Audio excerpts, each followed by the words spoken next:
Thanks for tuning into my new show, Get U.S. Market Ready with Italian Wine People. I'm Steve Raye, author of the book, How to Get U.S. Market Ready. And in my previous podcast, I shared some of the lessons I've learned from 30 years in the wine and spirits business, helping brands enter and grow in the U.S. market. This series will be dedicated to the personalities who have been working in the Italian wine sector in the U.S., their experiences, challenges, and personal stories. I'll uncover the roads that they walked, shedding light on current trends, business strategies, and their unique brands. So, thanks for listening in, and let's get to the interview.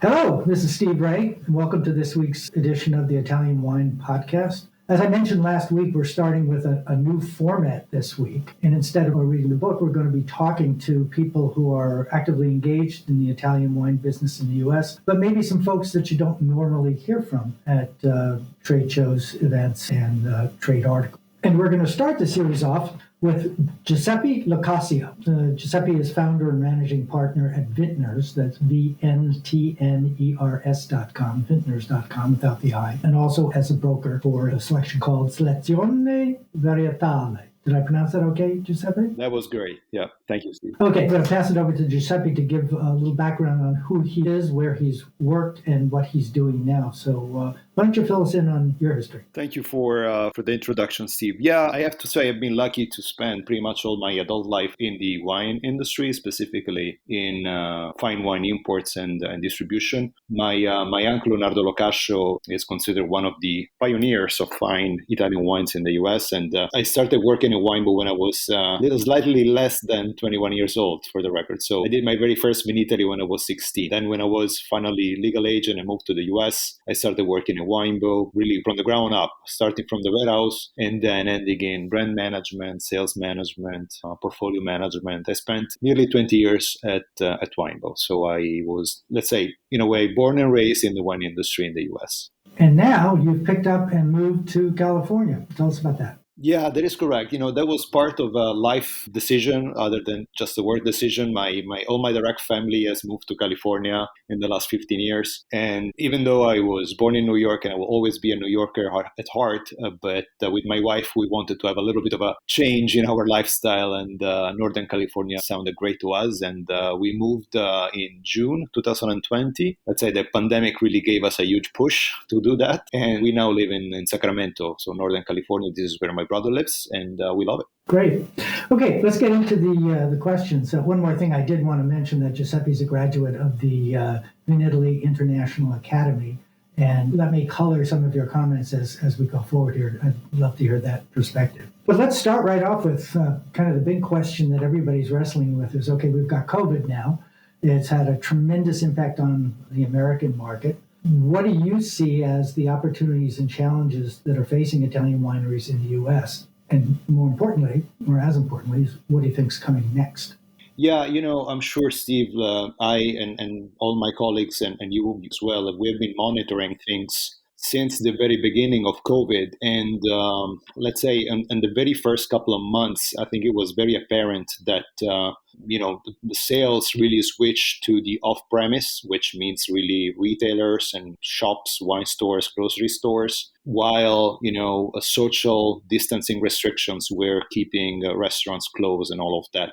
What we understood after a few weeks was that this amazing increase in sales in shops, really in retailers, really went to the benefit, obviously domestic wines, but also when it comes to imported wines, it went to the benefit of brands that were already established, varietals or categories that were already established. So after a few months, I think we can all agree that, like in every other sector of the economy, there are some winners and some losers. So for example, large brands, not just popular. I mean, I'm not just talking about the $15 Pinot Grigio or the $15 Prosecco. I'm also talking about established super high premium categories like could be Barolo or Barbaresco or Brunello, or very luxury brand like some Super Tuscans. They have benefited because they already had a fairly deep and important footprint on the market. The brands that have been suffering, or the categories that have been suffering, are basically the brands that were new to the market, that were relying on the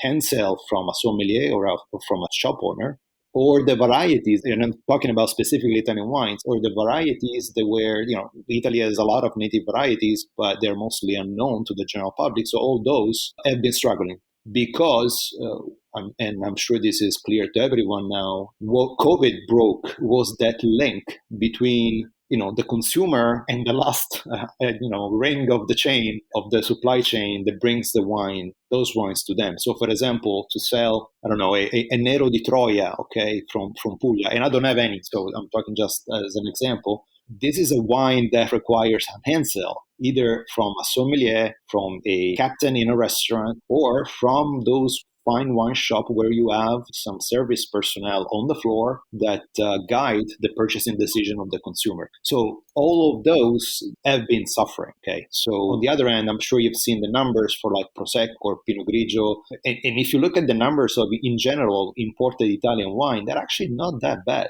because Italian wine relies heavily on those categories. So I think this is the picture that we have today, and I'm sure after a few months of COVID, this is even more clear now.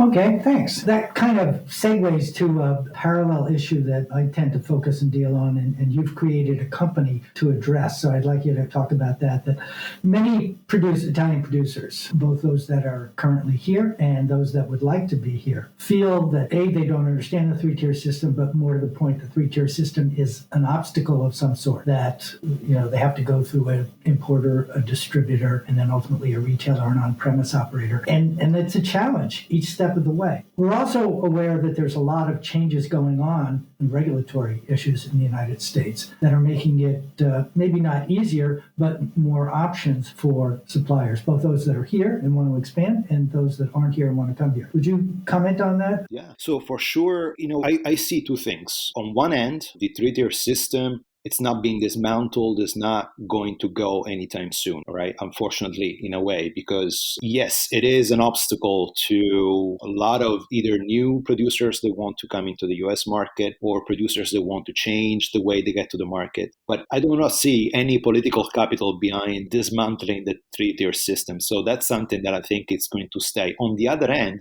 COVID has given a huge acceleration to changes. And as you know very well, in the aftermath of COVID, especially in the big markets like New York or Chicago, things like that, the states were able to implement some changes in the law to allow restaurants to do, for example, in New York, as you know, sales of bottles to go, which, as you know very well, it's not allowed normally in normal times in that state. So, I think COVID, it's really changing some things, or at least is creating some awareness, all right, that something needs to change. I don't know how many of these temporary permissions are going to be in place. I don't know if you're going to go back to whatever it was before. But as I said, I think COVID has started something. At the same time, you know very well that when it comes to internet sales, domestic US wineries and domestic US retailers are regulated in a very different way. And as you know very well, there were some very important landmark cases discussed by Supreme Court last year that have started to create a dent in, let's face it, it's really a discriminatory way of regulating internet sales. Although that means that, as you know, in the US, most of the rules are made by states when it comes to commerce of alcoholics. And so it means that there needs to be changes at the state level, which also means that either the legislator decide to change the rules, or that it must be someone that brings the state to court and fights for changing the rules. So basically, long story short, I think the general infrastructure of the three-tier system, it's going to stay. That being said, I think going forward, because online commerce is becoming so important, I hope there will be some changes in terms of putting retailers and domestic wineries on the same level. So if that happens, there is a huge opportunity for non-domestic wineries, so wineries in Italy, for example, to sort of bypass the traditional three-tier system. I want to make something clear, though. The three-tier system, it's basically inefficient today because there is it functions as a filter in a way, but it's stuck because there is so much wine that people want to export to the US, and there are only so many retailers and restaurants. So it really creates a bottleneck. But at the same time, I don't think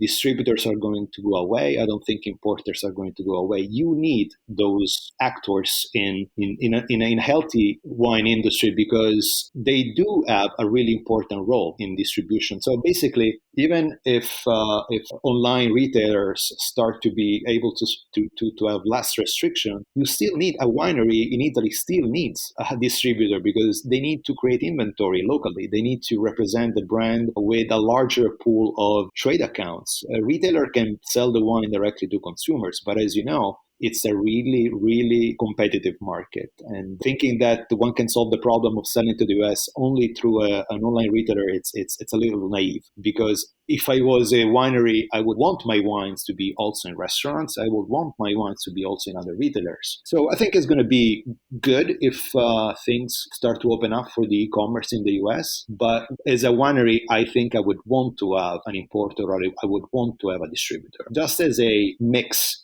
starting to have a mix of channel distribution would be nice. That's what I'm trying to say. If that makes sense. Yeah. So what we've seen with e-commerce is the beverage alcohol industry, as we call the drinks industry in the U.S., is woefully behind every other category. You know, if electronics is 50 and books are 50, 60% penetration by e-commerce, at best, wines and spirits are at maybe 4%. But if you read the trade press, that has dramatically changed, and there's been 10 years of progress in 10 months. And we haven't caught up yet with other classes of goods that are sold on e-commerce. But the expectation is that the selection and the service for online purchase of wines is going to be equal as it is for every other product. To consumers, they don't know, and nor do they care that the regulatory environment is different. So one of the key numbers I heard is wine.com has grown. A few months ago, it was 225%. I've heard it's over 300% last year. And that's the only true pure play e-commerce solution. But there are many other flavors, if you will, of e-commerce. And it also, to your last point, represents a way for someone to get a toe in the water, a way to start that isn't the normal way where all the roadblocks lie. You want to comment on that? Yeah, no, you're absolutely right. And I'm sure you have seen the news recently that Uber is buying Drizzly. So I want to make sure people understand that Drizzly, it's basically an app that allows consumers to get alcohol beverage delivered to their address, just like they would order a burger or Chinese food or things like that. So in other words, there is a part of the e-commerce that is consumer driven, meaning that a consumer will go on Drizzly and look for something that they know, a Chardonnay, Cabernet, a Chianti, a Valpolicella, things like that. That model doesn't really work for brands that are new or brands or varieties that are unknown, because it's really unlikely that a US consumer goes on Drizzly to buy a bottle of Nero di Troia, just to say, because no one really knows that variety. So the other flavor, as you mentioned, will be retailers that are actually promoting things that are less known, things that are a little bit more esoteric, new brands, new producers that are just coming into the market. So yeah, the conduit is going to be the same. It's going to be internet sales, okay, if you want. There is going to be a delivery system for sure, but it really is going to be different depending on what we are going to sell. Are we going to sell a brand that is established? Are we going to sell something that is not on the market yet? Are we going to sell something that people know? Are we going to sell something that people don't know yet? So yeah, I think we're going to see a lot of those things. So structurally, I've heard people talking, and I've been using the phrasing too, that there has been the off-premise retail and the on-premise, Horeca as it's known in Europe and other parts of the world. But now there's also e-premise, and that straddles two categories. It's certainly very active on the trade side. We're not going to be talking about that here. We'll do that in another episode. But certainly on the consumer side, e-premise has become really important, almost to the point, to a lot of consumers, how it gets to their house is not a concern of theirs, that it gets there. So rather than having to go physically into a store, if you can order it by phone or by internet and get it delivered without having to know all the legalities or illegalities of using someone in the middle to facilitate delivery of the product, that really changes the way people think about and buy beverage alcohol now, and I think it's going to affect it in the future. Do you agree with that? I do, and I agree that to the end consumer, most of the regulations are unknown. So, especially the younger generation, they think they can order, a six-pack of beer or a bottle of vodka or a bottle of wine from the internet just as they order anything else. So, I hope at one point, each state legislation is going to consider that, and I'm sure, there will be some restrictions because we're talking about alcohol and all of that, and that's understandable. But from the standpoint of the consumer, it makes no sense that you might want to buy some wine that for some reason is only available in, I don't know, Missouri, and they can't ship it to you in New York. It does for the consumer, that does not make any sense. So I hope we will see some opening on that side. One of the other things that's happening, and I see it as having a major impact on the industry now and dramatically so in the future, is the concept of label recognition technology. Principally now it's on Vivino and it's on Wine Searcher that allows consumers to have a lot more, or to get at their fingertips, a lot more information on a given wine. I like to think about it this way. If someone's holding a bottle of wine and they use their cell phone to capture the label and then look up ratings, reviews, wine pairings, critics, and so forth, it changes the model of how information is passed from the producer to the consumer. I think long term we'll get into talking about engagement as opposed to just presenting that information. But it opens the door for what I call the long tail wines. And I think when we think about Italy, it's most of the wines are long tail wines. We're not talking about just Santa Margherita, Pinot Grigio. There's, I don't know how many, 500, 600 indigenous varieties. And there are people who are interested in buying those. They're just not definable or localizable through traditional marketing tools, such as geography. They don't all live in New York. But there might be one guy in St. Louis, Missouri, who happens to be a fan of Nero di Troia or something like that. And so the difference is we can now, consumers will be able to find things and discover things, find things that they're looking for and discover things that they didn't realize they were looking for a lot easier today and going forward more so. Thoughts? I totally agree with you. And I think when it comes to investments that wineries can do, or, when it comes to thinking about what a winery can do in terms of marketing, those are the things. And sometimes there are very simple things to do at the winery level. For example, optimizing the label for those type of recognition technologies, label recognition technologies. And it's funny because Italians, we are extremely creative, and sometimes our creativity plays against us, because if you have a very elaborate label that it's hard to recognize by one of those apps, then you're definitely not playing to the strengths of your brand. So simple things like making sure your labels are optimized for label recognition technology is a great thing. Making sure if you put any QR code on the back label, that QR code is used wisely, not just sending it consumer to the website and maybe the website is not updated or the link is broken. Simple things like that. We really have to put ourselves in the shoes of the final end user or the final consumer. And for the longest time, as you know, wineries have been relying on importers or distributors to convey the communication. Now, all the communication, it's on the winery. So it's the winery that has to make sure their social media are updated, they're meaningful, their labels are updated. And quite frankly, especially for retailers online, that they have to put their products on their website, the winery should make sure that they have updated pictures taken in a certain way, like professionally taken bottle shots in different sizes, different formats, different types of resolution. Between you and me, I encounter this problem a lot. Bottle of wine, it's a tough subject to photograph for a website because it's long, all right? So, and usually most of the websites are optimized for having something more of a panoramic view. So, playing around those things, it's really important. Wineries have to make every effort to make sure that their marketing is aligned with the needs of today e-commerce or today's social media. I think one way to think about that is wineries were and still are responsible for how their brand is presented to consumers. And many have been through shelf talkers and case card displays in the old off-premise world, if you will. And now it's online. The question I get asked a lot is, well, how do I do that? Vivino used to have a self-directed tool where you could upload this information. They took that down because it was problematic. People had a hard time doing that. But you can reach out to Vivino. You can reach out to Wine Searcher. infrastructure. And if you get your product optimized on those sites, high resolution photos of the bottle on a white background, in situ with food, the ratings and reviews and critic scores and all that kind of stuff. That information, once it's online somewhere, is going to get scraped by all the other retailers who are selling that product. And they want an easy way to populate that content online, and scraping it is the easiest way, where they've got bots that go out and grab the information that they need. So you make an investment to get it into the label recognition sites, and that information becomes forever green, and everybody else is going to see it there. So the winery ends up being in control of how their brand is presented to the consumer. I have one other one which may be boring or may be significant. I'll let you tell me which you think. There have been two major tax issues that we've been dealing with in the U.S. One is what's called the Craft Beverage Modernization Act, which basically reduced federal excise taxes on wines and spirits by roughly 90%, or at least the first 100,000 gallons, which is more than most Italian wineries are going to be selling in the U.S. That's significant, but a lot of producers I talk to are not familiar with the system and are surprised to find out it all ends up in the pockets of the importer, because the importer has to apply for it's a credit. And the second thing is tariffs, which has been a big battleground, was for the Trump administration. It may be easing up. Italy's been kind of pardoned from that, if you will. Bad choice of a word, I suppose.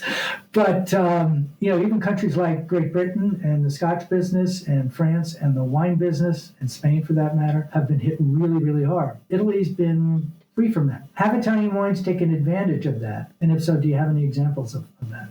Well, you're right. It's funny. We lived in funny times, because on one end, the government was taking money away with tariffs, and on the other end, it was giving money back with the credit. So it was kind of weird to explain all of that to wineries in Italy. But anyway, I think that the tariff situation has somewhat impacted some Italian wineries, not because the tariffs were imposed on the actual products, but because most of the fine wine importers usually import wines from France, from Spain, from Italy, from Austria, etc. And those tariffs have been, they just can't get rid of the wine. I mean, the importers have long-term relationships. They have a market to bring the product to. Sometimes it's really important wines that they have to sell. They can't just stop selling it. So the tariffs has impacted Italian wineries in the sense that has decreased the amount of budget available for discretionary buying of Italian wine. In other words, let me explain. If you have to buy Burgundy or Champagne or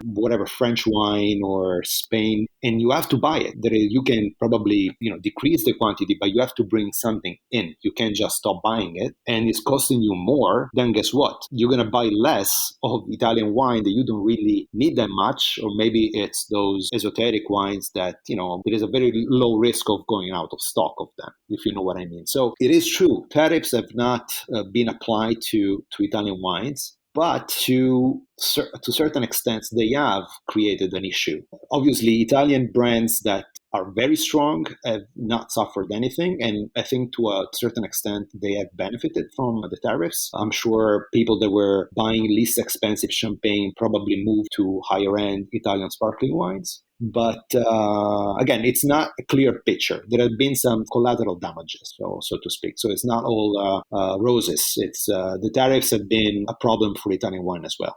Yeah, I think the good news is I'm forecasting that the tariffs, I think, will be ended. And the U.S. government made that FET tax credit permanent just a few months ago. So that's really on the bright side. One other area, and I think you're involved in this, maybe you can explain more about it, that I think a lot of smaller producers have found success in is through wine clubs. And there's a bunch of different flavors of how wine clubs are structured. Can you talk a little bit about that and how wineries might be able to participate in that?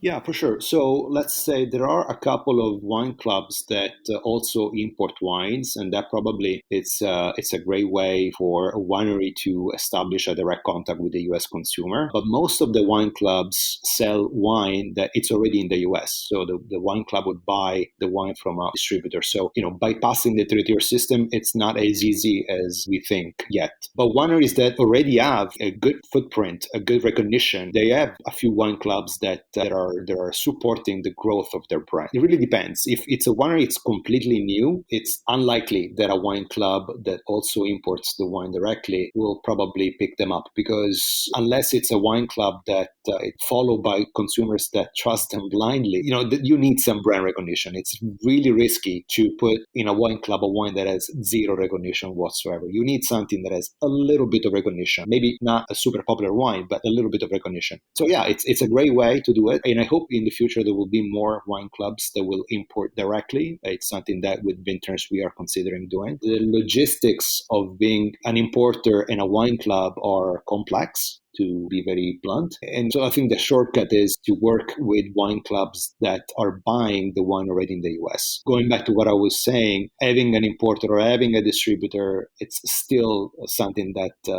needs in some way to happen. You can't just bypass all that, not yet. Okay, which leads to another point. I run into this all the time with the people I consult with, is when they come to the US, they want to go to New York, San Francisco, Miami, Chicago, Dallas, the major markets. I can understand that because that's where most of the wine is sold, but the reality is it's also the most competitive markets and the hardest ones, the most expensive ones in which to get your voice known. Can you talk a little bit about, call them secondary markets? We know in the industry can be really significant, and that includes everything from control states like New Hampshire to states that maybe are second-tier market but still very sophisticated, and I would use Minnesota and Colorado as examples there. Talk about that.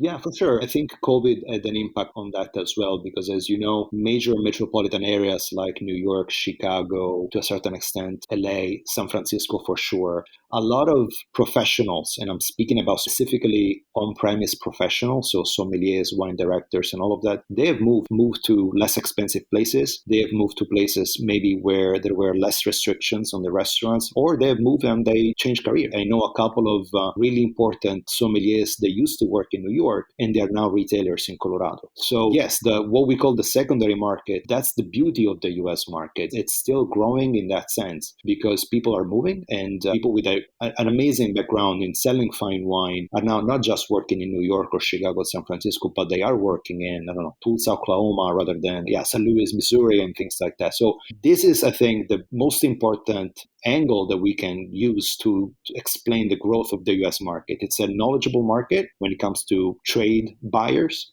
It's an expensive market, but it's growing in all those states. And I think you picked two really good markets, Colorado and Minnesota, and I believe those are the next big markets because of a number of factors that underpin their regulations and all of that. So I think, wineries sometimes get fixated with finding a distributor in New York or Miami or San Francisco, which are extremely cutthroat kind of competitive market, where it's really difficult and really expensive to get some sort of footprint, some sort of distribution. And instead, they overlook markets like Minnesota, or Colorado, or Georgia, things like that. In North Carolina, for example, I think it's a great market, frankly. So I usually invite my clients as a broker to not be fixated with New York, Miami, San Francisco, Chicago, and things like that, but to invest in relationships in smaller markets. And my experience in the last 12 months has been that the actual so-called smaller markets have ordered more wine than distributors in New York or in San Francisco.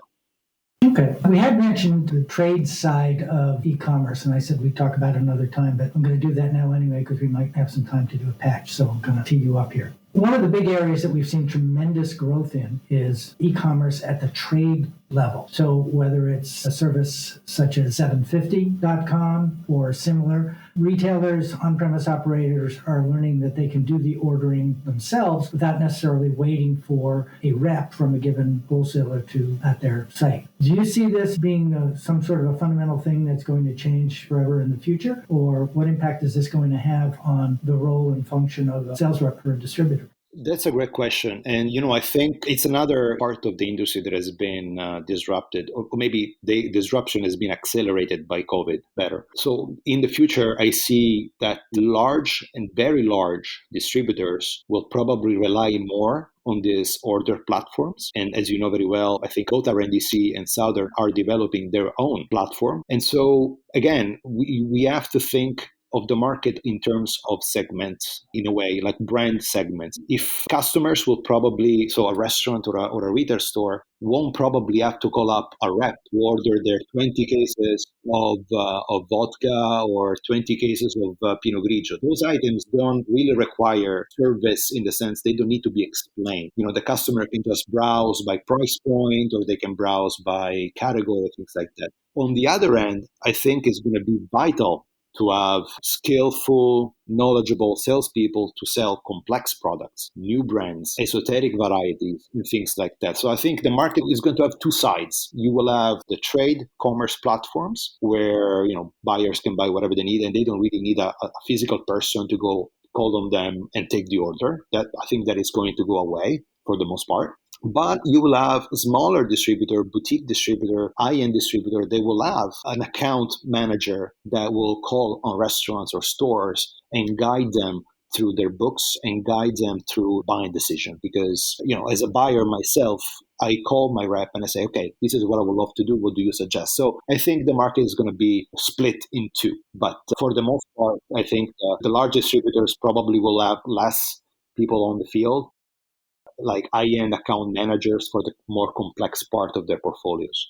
So their function will change or evolve or adapt to these new tools. One of the big conclusions I hear from all this conversation then is a lot of people I talk to say, well, I don't understand social media. I don't really understand e-commerce. I'm not ready to participate in it, either on the consumer or the trade level. That's not an option anymore. If you're going to be marketing and selling your product in the United States, you have to be internet savvy and understand how everybody, each level in the chain, is dealing with that and what the options are. Again, we have on-premise, we have off-premise, and now we have e-premise, and that applies to trade as well as consumer. Yeah, again, it's true. I mean, some people don't want to get engaged, don't want to be very active on social media. But I think the least they can do is to use social media to be found. So, it's like everything else. There is a pull and a push strategy. I'm totally fine if a winery wants to have a more relaxed approach and just put their content on their social media and rely on consumers to find them rather than seeking consumers.